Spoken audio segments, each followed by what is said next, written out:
share with you the extent of it. Here is the white spring from SSI. I gotta jump the ramp. This stuff here scares the crap out of me. I think I have it backwards. Mother. Welcome to episode 2 of the 1000 to 1 series, where I see if it takes 1000 hours of work to enjoy 1 hour of play. I had to go back and recalculate the amount of time I spent working so far, which is 8 hours. Grossly miscalculated. I did not include editing videos in social media, so editing that video was an hour long. This one's not gonna be as long, hopefully. But I have my social media posts that I do. I have other videos that I'm working on. In the middle of one of my workouts, I was like, this is work. I'm training for snowmobiling, so this should count as well. And then travel time, my commute's pretty short here. I didn't really count travel time, but I did have to drive a lot in episode 2. So that is included, and then I actually kept track of the commute time to and from here in my house, and it equaled up to around a half hour because of traffic around where I live, so we'll count it. But I have gone from 8 hours to everything I've done in this video of 59 total hours. I keep saying that I think 1,000 hours is, grossly overestimated, but we're at 59 hours and it's the beginning of July. That's crazy. We might actually do 1,000 hours. Oh no. Enough of me talking about this stuff. Let's dive into the video. Last episode I mentioned I was going to be doing some clutching. I have to put stock clutching back in. I have a Speed Shop Inc. blue spring in, and I believe I have a Speed Shop Inc. white spring in. I don't have the spring weights right off the top of my head, but this is technically not stock. I'm just gonna take everything off, put stock back on, start the sled just by spinning the clutch would be, fun. Oh man, these are tight. There we go. I'm not gonna take the whole clutch off, mainly because I don't have the T60 torque bit to take the clutch bolt out. We're just gonna take the face off. Conveniently enough, all I have to do is swap springs. Just gonna break them all first. Hopefully not actually break them. There we go. And because there's 2 on each side, I always just take one out of each. Spin it. Another one. Sometimes the plate freezes to the clutch, but it just moved a little bit there, which is good. That's what I like to see. Also notice there that Sharpie mark. That's so that I put this back on in the right orientation. Alright, now I'm gonna back these out slowly. You can see it already starting to move, which is good. I just work my way around, because you don't want the face to come off cockeyed, because then the socket won't be able to fit in to the clutch face. And it's under tension too from the spring. Oh, that might be it. Round and around you go. There it goes. Easy peasy. So when it comes to my clutching knowledge, I'm going to share with you the extent of it. A stiffer spring in the primary will increase RPMs, and a softer spring will reduce engine RPMs. As much as I know. You can use the different weights, progressive springs and everything, and there is an actual rate at X poundage will increase RPMs by X amount, but you kind of have to find that out on your own. That's basically how I do it. Is I'll go off of stock springs and I'll go either stiffer or softer and play around with different ones. Speed Shop Inc. makes it simple and just gives me springs that I use, and whichever ones get the desired result that I want, great. You also, with springs, will track how much the belt moves along the face of the clutches. I use the old Sharpie trick where I'll put a Sharpie mark on the, one of the sheaves of the clutch near the edge of the clutch. And if that Sharpie mark is gone when I'm out riding or testing, that means that we're using the full face of the clutch, because CVT clutches, they work opposite of each other. So this one pinches, the primary pinches, and the belt goes towards the outer edge, and then the secondary, it's the opposite. The belt goes further into the center of the secondary. So if the belt's not going all the way out, you're not essentially, hitting overdrive, or final drive is what you could call it, where you're not leveraging the full width of the clutch. So you're essentially leaving speed on the table. You then use, clutch weights to also gauge RPMs. The relationship of the spring and the clutch weights is huge, plus ramp, plus where the weight is along the clutch. I don't want to get into all that stuff right now, but when it comes to the springs, stiffer is more RPM and like higher engagement. When I'm driving this 2025, when I was driving it in and out of the trailer, I was like, this thing sounds like a snowcross sled. It's just like very, very high RPM to engage and initially just move the sled. I always label the springs because I forget what sled they're off of. This is actually off, I think this is the 2026. Is it? It says 2026. That's okay. It's a 65 225. I have a plethora of these. I'll just put, a newer one. I think this one has maybe like 30 miles on it, but I'll just put a newer one in for my dad. Let me check rollers real quick. Praying to God they're okay. So I don't have to swap rollers right now, mainly because I don't have time. Great, they're all good. Everything is moving nicely. I was just checking for any play, any clutch weights freezing or getting stuck. Just want everything kind of moving freely, but not loose or wiggling. I've had clutch rollers, get wiggly or worn out. There's little washers in between a clutch roller, in that I don't even know what you call it, the front of the clutch. And some of those will break, and then all of a sudden that roller will have some play. So making sure, leaving my dad's sled solid primary clutch. And we reverse the process. No Loctite on these. Just snug it so the plate starts to move. I'm sure my dad has some stories on some of these stripping or breaking or whatnot, but I was so nervous the first time he had me do this, which was very recent. My dad had been doing my clutching for years. He's like, you gotta learn so you can do it. I'm like, yep, I agree. Snug them all up nice and slow. And kind of like do a couple finger twists in so you're not cross-threading them. Working my way in so the clutch face goes on even. If you go too fast, these won't seat on properly, so that gap will close. And if you do like too much on one end, that might seat, but then you won't be able to seat the other side. And then you won't be able to fit a socket in if it's too cockeyed. It's supposed to be an absolute scorcher today, heat-wise. Not very thrilled about that. And then apparently the rest of the week is supposed to be so hot. Why can't it snow? Can't rush it. I'll end up going by hand here soon. There's definitely a torque spec for this. I recommend doing it. Yeah, kind of go opposite. So I'll turn the clutch over this way and then kind of use the engine as kind of like a backstop to push against to tighten. And we're back around. Boom. That's the primary. Off to the secondary.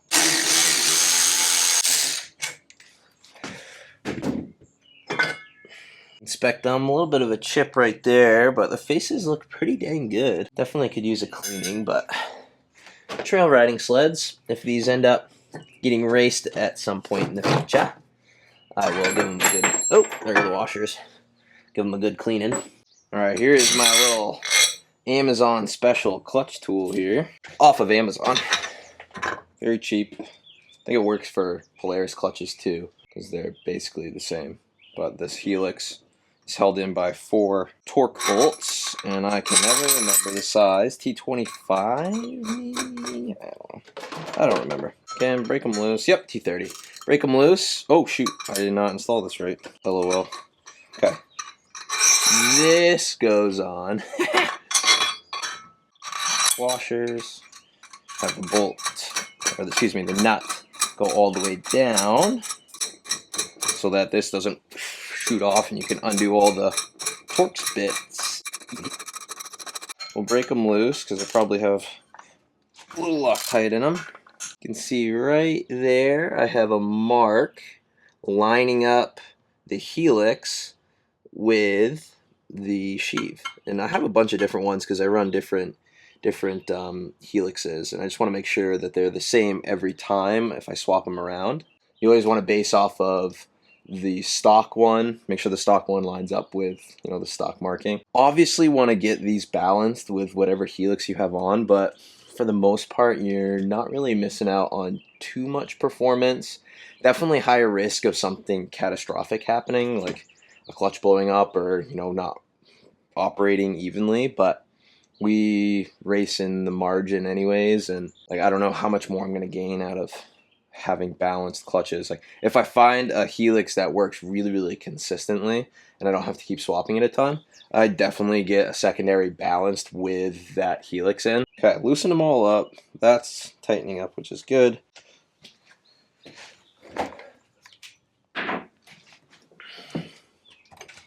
Speed up the process here.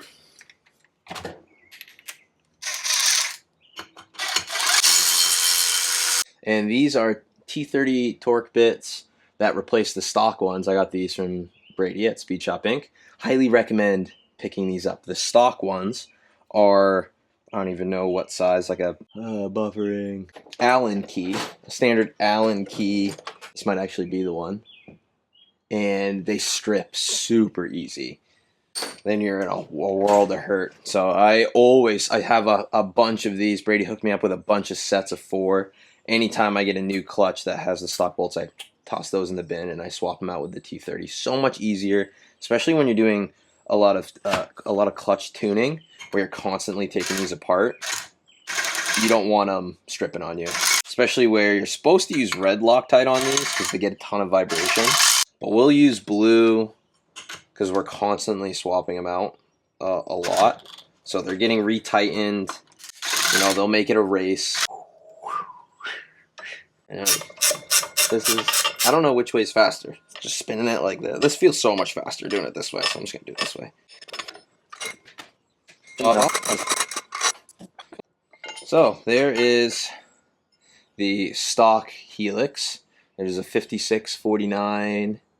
I'll share the stock one with you because that's just what comes on the catalyst and has for quite a long time. Since 2024 has always been a 5649 helix. Here is the white spring from SSI. It's a dual wheel roller. I've gone in and out of reverse a bunch of times because I have helixes with a reverse notch, which is right here. This notch right here. A lot of racers will not run a reverse notch. And it makes sense because sometimes with back shifting, letting off, the rollers will kind of get stuck in that reverse notch and you'll get hung up in it and the sled's just going to, you know, not accelerate or decelerate properly and your clutches will sound funky. I have yet to have that happen to me. I've been recommended to not have a reverse notch. I probably will have Brady fashion me up some helixes without reverse notches for this season. Reverse is so convenient, but it was too convenient in Greenville, the Greenville race in Greenville, Maine.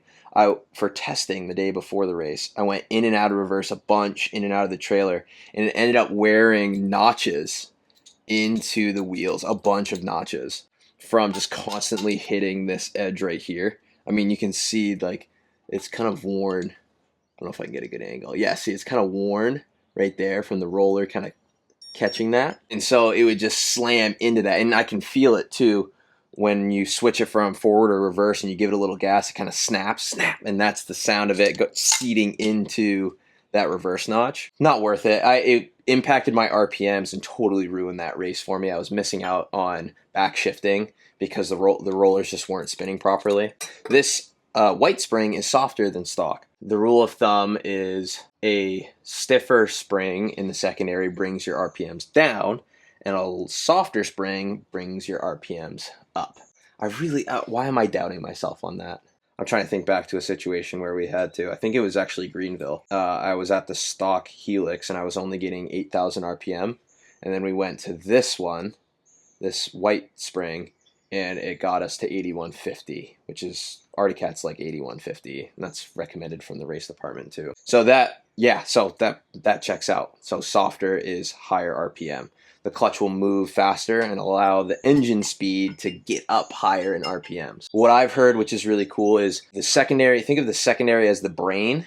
So very small changes, and that's where you can, affect the actual RPM curve, and then the primary is like the heart. So you want that heart to beat really consistently at, you know, max heart rate, you could say, you know, out on a race. You want your RPMs to be at a certain amount.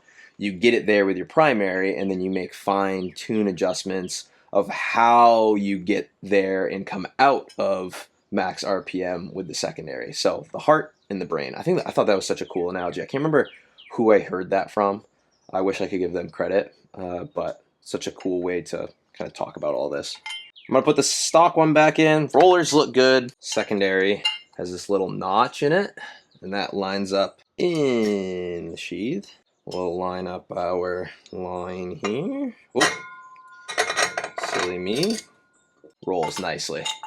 That we're sticking a little bit. I have to figure out why, but this is where the Amazon special can bite me in the butt. That edge right here needs to seat into the secondary, into the sheath, and I never can get it to line up properly.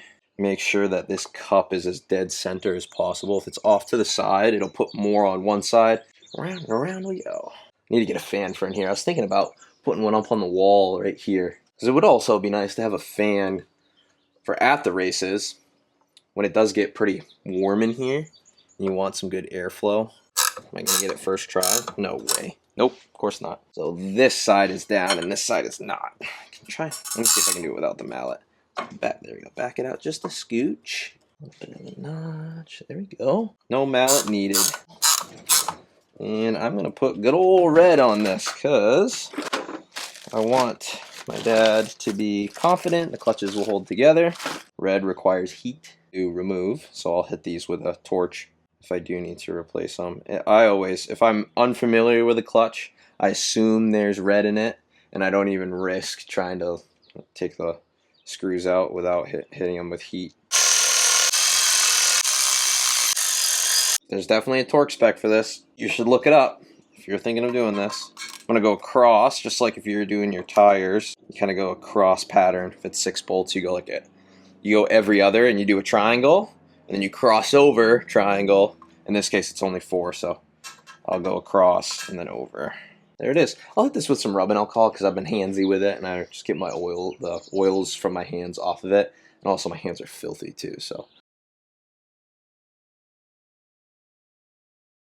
there's a lot of talk around these shims on the secondary that going thicker on the catalyst was helping with top end speed, but that made me really nervous how much the belt was dropping in and how much more deflection there was, like more of the belt being loose.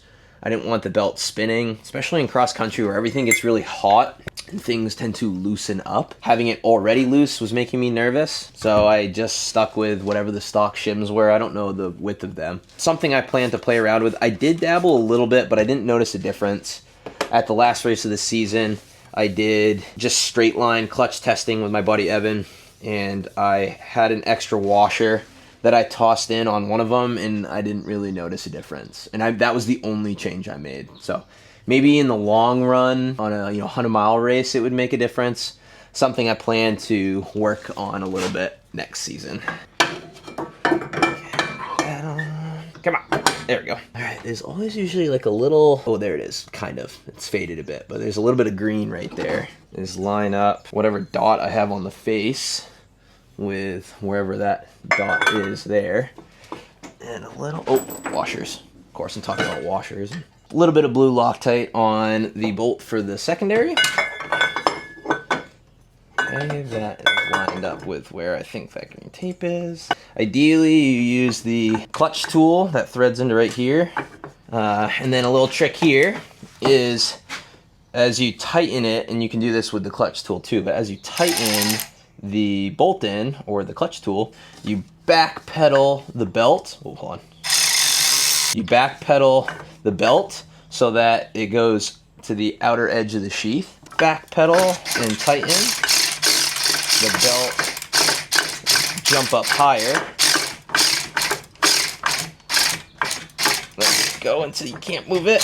And then it's usually at a good height. What we've usually done in the past is just tighten it right up. It's seated down, and then you gotta like pick the back of the sled up or drive it and, you know, engage the clutches with the throttle very carefully to get it to seat. It never sounds good. So I learned that trick when I was at the Model Year 27 photo shoot. Like one of the first days we were putting high elevation clutch kits in all the trail sleds. And I was watching one of the engineers backpedal the belt. And I was like, I like that trick. All right, I'm going to use hand tool for this because I'm nervous. I'm going to snap this bolt. That's good. Okay, clutching is all done. You know, I could go endlessly on what I know about clutching. I'll tell you right now, I'm probably the last person to take clutching advice from. I know enough to be dangerous, but it's always better to have two heads going at clutching to make sure that ideas don't sound too erroneous. I lean on my dad. I lean on Brady from Speed Shop Inc. I lean on the racing department just to get different perspectives on what clutching is working for what conditions. It's always, it's a constant battle, in my opinion, because you are battling trying to get, you know, the right RPMs, right performance that's needed. But that's what makes it fun. The goal is to completely clean this thing out and then reorganize everything back in. I have a ton of gear that I've saved over the years in the back of my truck that I have a coat hanger I need to build and organize, you know, gear in here, as well as these widescapes, parts. I want to be able to fit a sled in here. I have a lot of miscellaneous things. Sadly, I only have an hour right now to tackle this. And all I want to do is just have room to take my 2026 out of the trailer and put in here, because I'm heading up to my parents' place where I will be dropping 2 sleds off. But I'm actually meeting someone for lunch to chat about some stuff related to snowmobiling, and I don't want to be late. So I'm going to do as much as I can in an hour. I will take a bunch of this stuff out, but I'm not going to be too meticulous on organizing. I also won't really be spending too much time talking about things. I'm going to set a timer on my phone so I don't lose track of this. Got a lot of stuff out of here. Okay. And what I'm thinking, I have these horse stall mats for the purpose of if I come to a location where I need to get down to a lake and I have, you know, my lake studs on the sled, I could lay these out. They're super cumbersome to move. They're not light. And what I'm gonna do is use my leaf blower or my broom and clean this up. And then I'm just gonna lay these down back here and have them on the ground just for, you know, whatever tread traction. Doesn't matter. A lot of stuff's gonna be kind of stored on the floor here. Sleds really won't make it back here. Organize all this crap. So it's just a slew of trailer stuff, tools, parts, all sorts of miscellaneous things. I have nothing in the cabinets, so I'm gonna start utilizing that. I have a lot of boxes of parts and loose parts. So I plan to use, so this side over here is primarily like tools and some fluids and stuff. I'm gonna have a lot of parts kind of mingle on this side and in the cabinets. A lot of loose things I'll put in the cabinets, a lot of box things I'll try and kind of stack up in front of it or on it in this space. I'm running out of time here, so I'm gonna just start pulling stuff back in and organize it as best as I can. I have way more crap than I thought. The primary goal was to take one sled out and fit it in here. And I believe I've managed that, but just come take a look at how much crap I have. Some stuff will probably live in the trailer once I drop the 2 sleds off at my dad's place. But for the most part, I think I should be able to fit a sled in here, and we're gonna do that.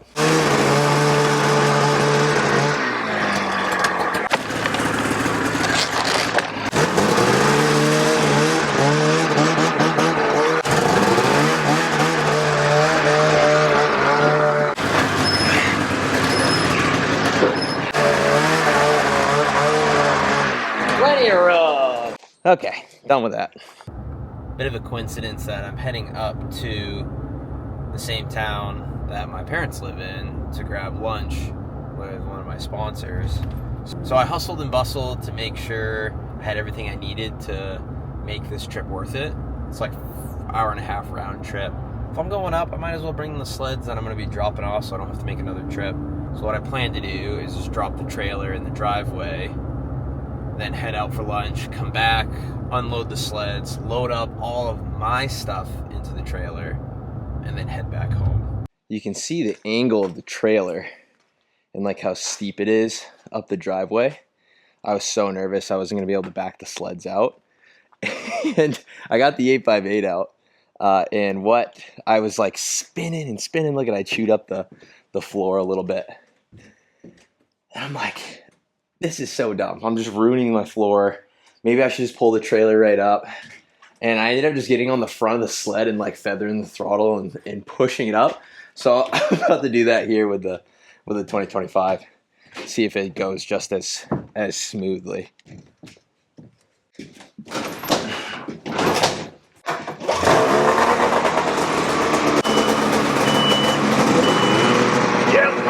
Oh no!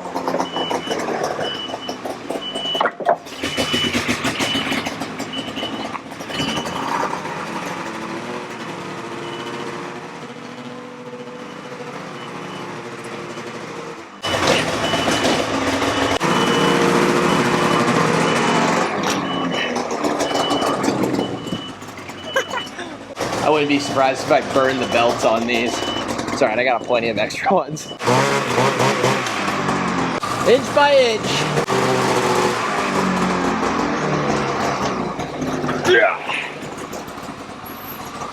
There we go.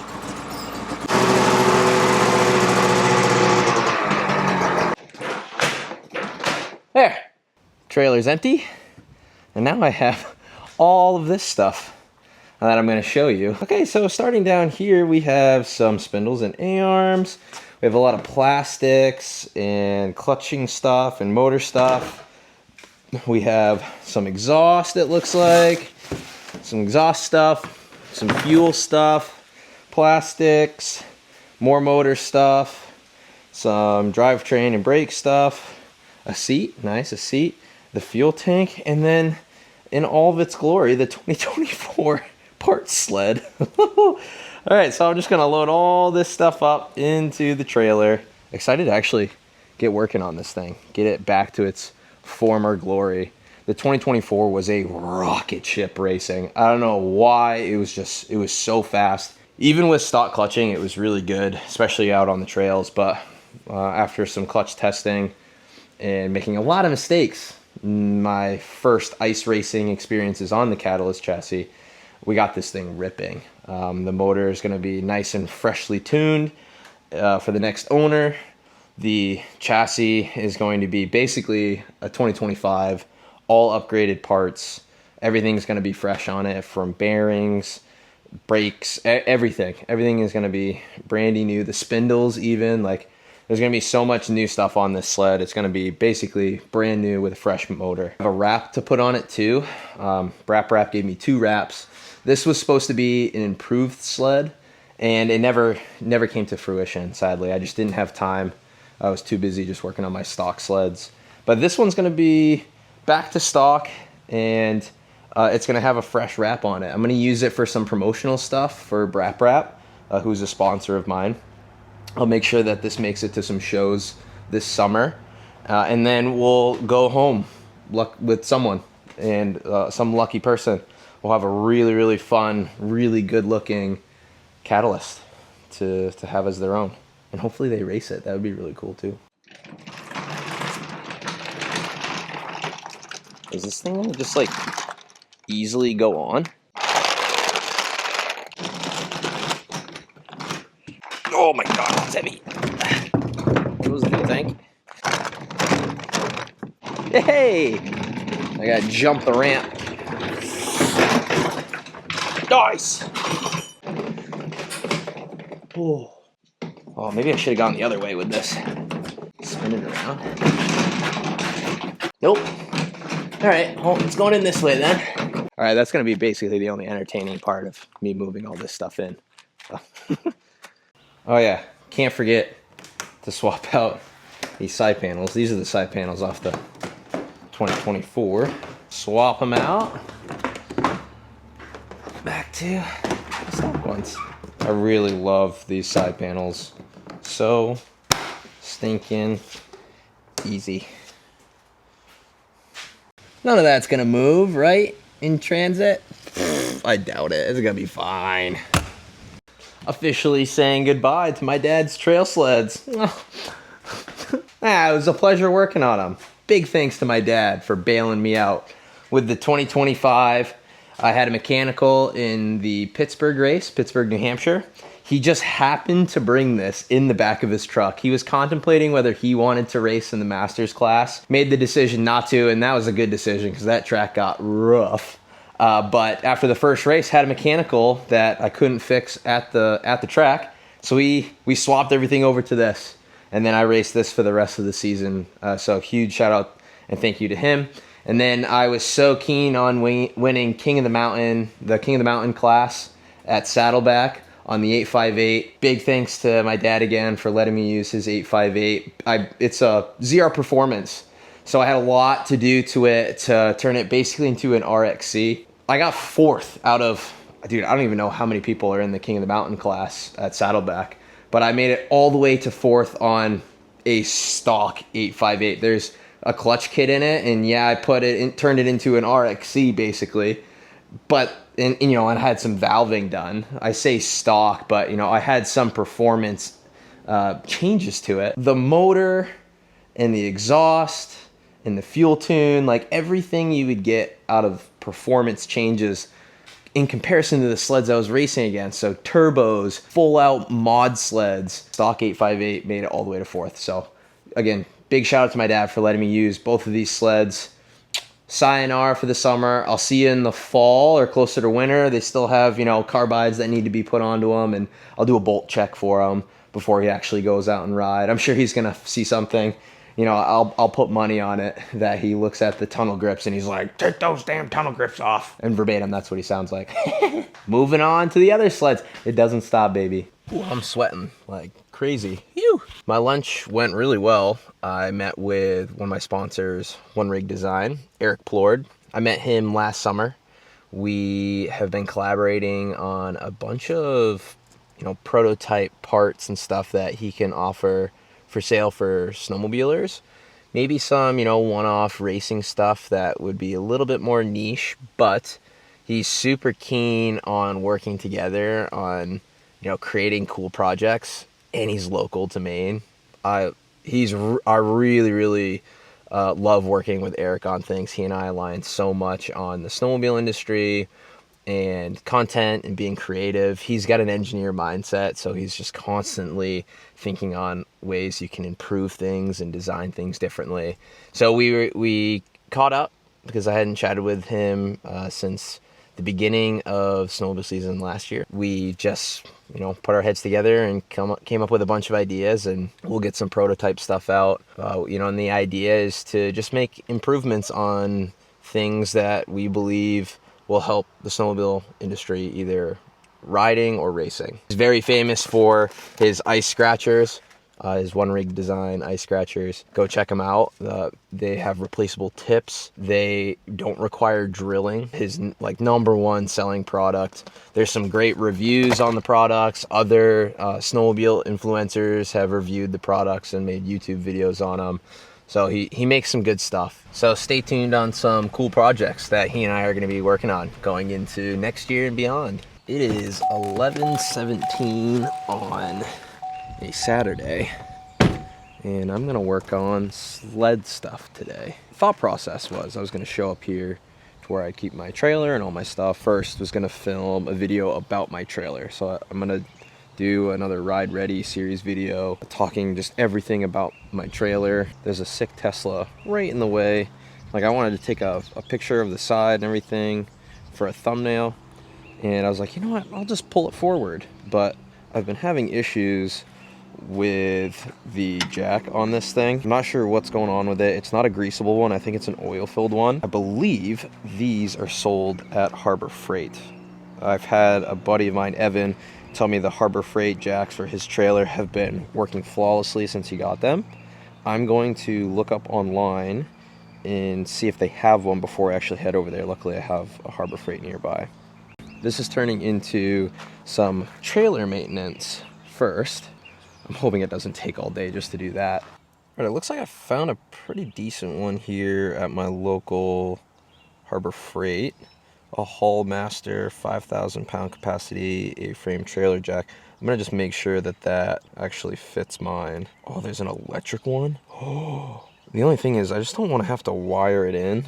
Let me find a video real quick if it would be worth it to figure out how to wire in one of these. I am terrible at anything electric. I have a lot of my race buddies that have electric jacks for their trailers, and I've seen them using them. I'm kind of tired of spinning a jack around, especially one that's worn out. The one that's currently on there, I feel like it's become a full body workout. All right, today we are going to install an electric jack on the new camper that I just bought. I'm totally getting the electric. It's the only issue is going to be the wires not being long enough on the unit to reach the battery. I will splice in, because I have extra wires, splice in and figure out how to go into the trailer, and then I have my fuse box in the trailer, so I'll just wire in the trailer to that, and that'll also be nice to have a fuse to it as well.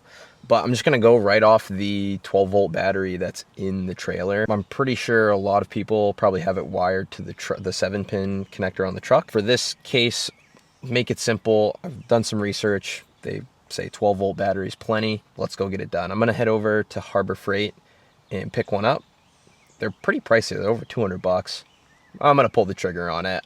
I don't like to skimp out on things on this. It comes with a manual crank too, so if it does end up, you know, not working, I can still move it. But let's go check it out. Do they even have one? All right, so where are they? Do I need to ask? I probably need to ask. Yeah, I might have to go ask. I don't even know if they have a 5,000 pound E-frame trailer jack.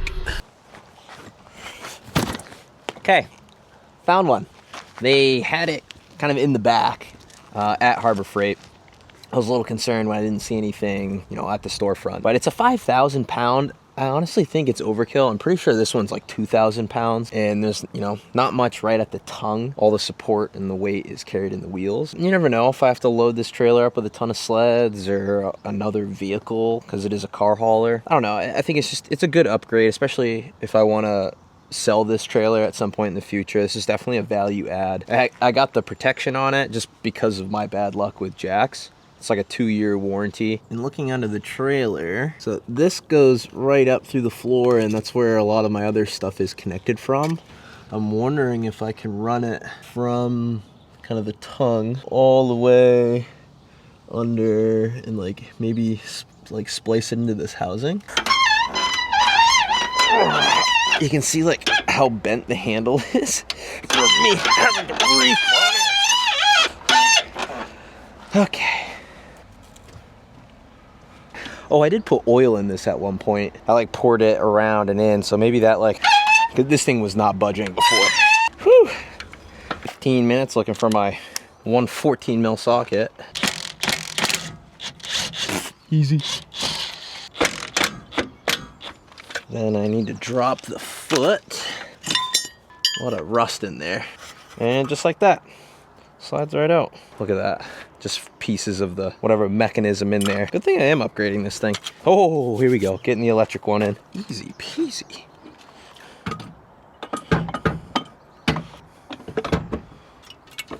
Oh, I've been obsessively listening to Linkin Park lately. Can't play any in these videos because I don't have copyright authority, but it is just running through my head. Been playing it for all my classes, coaching, as well as just listening to it while I drive. And I usually don't listen to any music when I drive. Check those out, but by hand. I was nervous to reef on them with that big impact. This looks good. I'm just gonna go till it kind of stops, I guess. Oh, I wanna get skateboard grip. I find myself stepping across this a lot and it gets slippery in the winter. I don't know if that'll help during the winter, but I'm saying that now in the video, so if I end up watching this while I'm editing or something, I remind myself. And you guys can remind me in the comments too. I'm gonna do that a lot, have ideas, forget to write them down. Comes with a bigger foot thing too, with like multiple extensions. The other one did not have that. And you can tell I'm using this block here, so maybe I won't need a block anymore. That'll be nice. Okay, mounted in, looks good. Next is the wiring. They leave a little sticker on here, black wire positive, white wire negative. Here is my kind of electrical area. This is my big 12-volt battery, my fuse box here.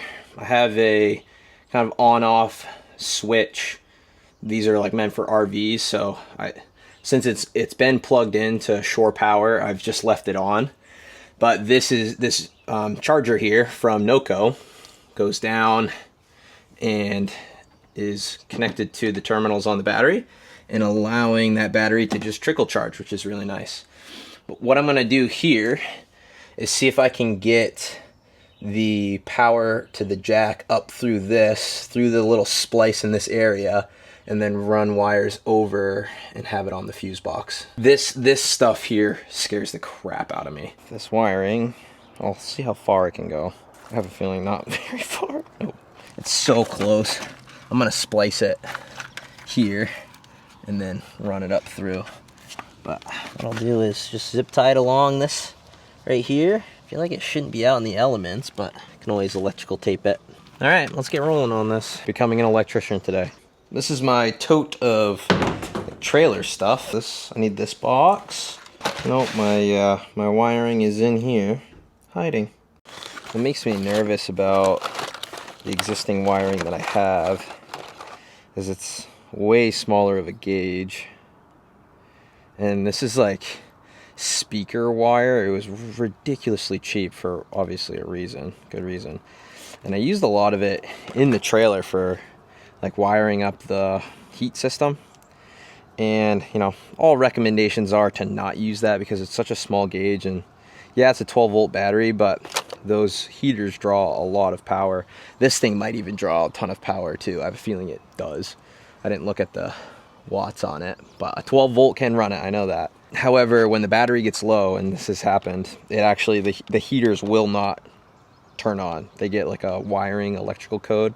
I got my cheap wiring tools here because, again, I am not an electrician. Watertight heat shrink butt connectors. Hey, I think that's good. All right, let me go get my heat gun so I can heat shrink this. Okay, got it heat shrunk. It looks like it's holding up good. I'm still gonna put electrical tape around this. I'm gonna get underneath the truck here in a sec after I get some electrical tape and get this fed up through. See if I can get it fed up through. What do I have? Because I don't have a snake, right? I need something pretty aggressive to stick down through that. Okay, I stuck a zip tie through. Like a really long zip tie. Hey, there it is. Hey, look at that. Oh, did I just pull it through all the way? No. I have like really long zip ties, so I'm gonna tape right to the end of this thing. All right, there's that zip tie. Hey, nice. Oh, this might be way easier than I thought. Connected one of the like little banjo connectors for my fuse box here. Let's get this thing connected and see if this thing fires up. First, I gotta find a Phillips. I don't own a Phillips, surprisingly. I cut the power so I don't shock myself. Oh, I'm an idiot. Why did I? I'm gonna have to cut this. You know what? Doesn't matter. Because I gotta cut it to length because there's way too much excess wire on here. Let me just get it screwed in and see if I can get power going to it, and then I'll recut this. It's touching the trailer. Do I need to run another wire this thing to the... I'm going to. Doing it. Maybe it wasn't going to be as easy as I thought. Okay, round two. I ran the negative wire. So it should... What is happening? Did I miss something? I should probably read the instructions, eh? Did I wire it the opposite way? Yeah, I gotta switch the wires. Yep. It literally says it on the sticker. I gotta switch them. The black goes to the white. And no. The red from the trailer goes to the black of this. And then the black from the trailer goes to the white to this. I think I have it backwards. Mother F. Okay, I just spliced them together. That way I just don't waste any more of my connectors. Okay. But moment of truth. What is going on? I think I figured it out. I didn't put a fuse in my fuse box. So I have them all right here. Let me go toss one in real quick and see if that's our problem. Oh, the light turned on. Woo! Yay! Oh, hallelujah.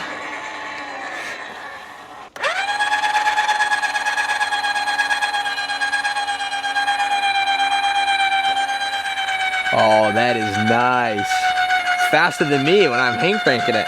That's cool. There's a little light right there so you can see when it's dark out.